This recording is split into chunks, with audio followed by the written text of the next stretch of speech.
Now then, where shall we start? Oh yes, the UAV, or commonly referred to as the drone. Yeah. The history of this particular idea started in 1849. Austria was in a heated battle with Italy. Men were being lost on both sides, and Austria, being the most creative with their military strategy ideas, decided to make hundreds of balloons that were unmanned and were supposed to be floated by the breeze over enemy territory and drop a payload via a timer. Go.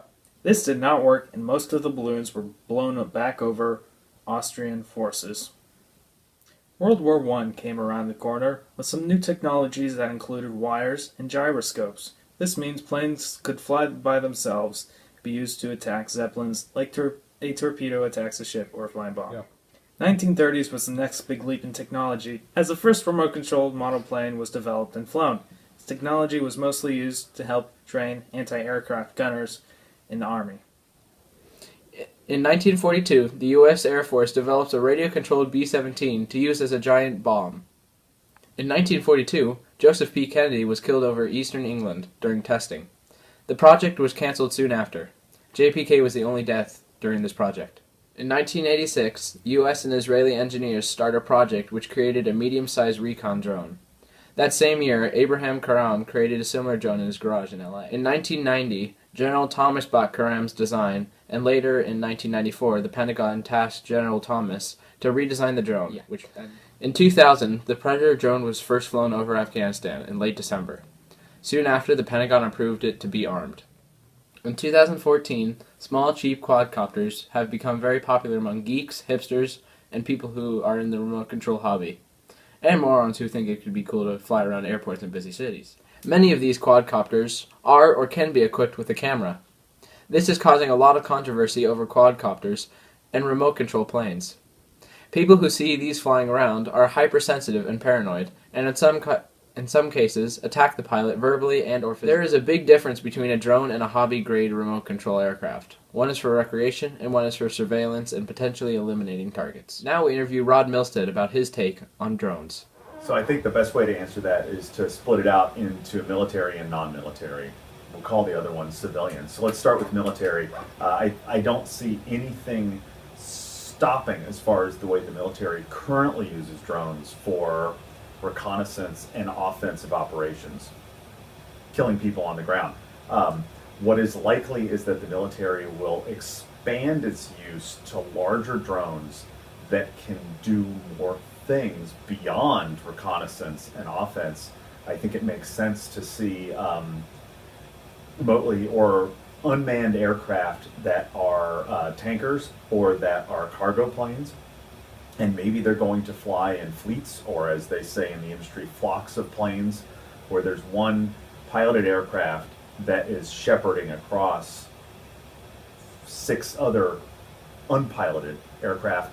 I bet what you're going to see also is a growth in aircraft that can either be autonomous or piloted. And that's being done now with the F-16.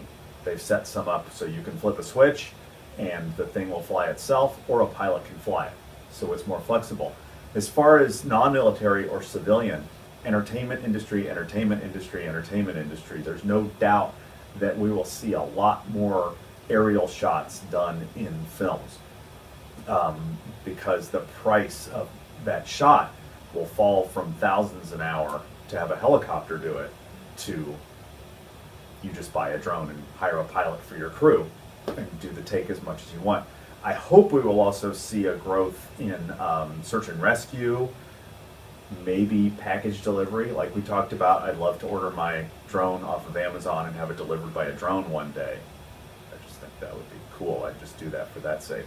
So let's hope we see the civilian use spread safely in ways where we don't feel like we're being spied upon. So UAVs. Definitely. I think at this point it's very important that the FAA restrict it and roll them out slowly.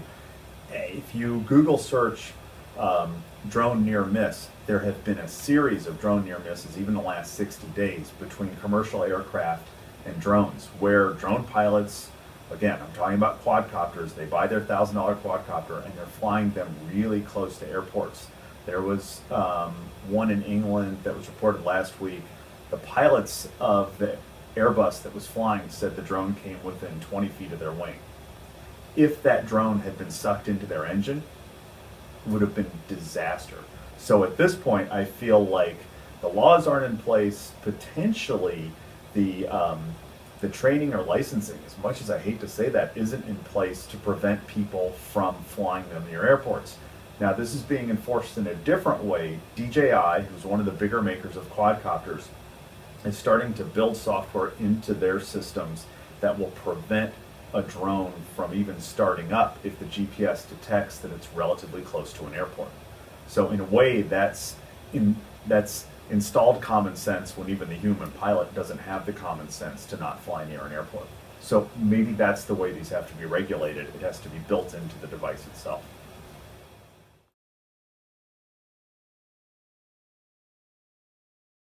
In early 2014, Amazon released a video showing off their new drone delivery system for small packages. These small, simple drones can carry small items directly from Amazon. These drones have a short range and often have had to drop their cargo early due to bad weather or low fuel. Real estate agencies have also begun to use similar drones for promotional videos and photos of housing and buildings from recently impossible angles. Flying a camera with a quadcopter around the building makes it much, much cheaper than any other conventional methods. Throughout 2014, small startups have started selling do-it-yourself drones and kits for recreational use and filming. The government of Zambia has begun to use drones for anti-poaching rescue missions. These have been very successful in the preservation of wild animals in Africa. An English startup has started to develop a drone that will fly from hospitals with a small built-in defibrillator to revive heart attack victims. This has a possibility to save. Facebook is building drones to provide internet to remote places in the world.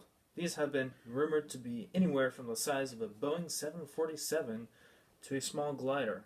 Testing begins in 2015.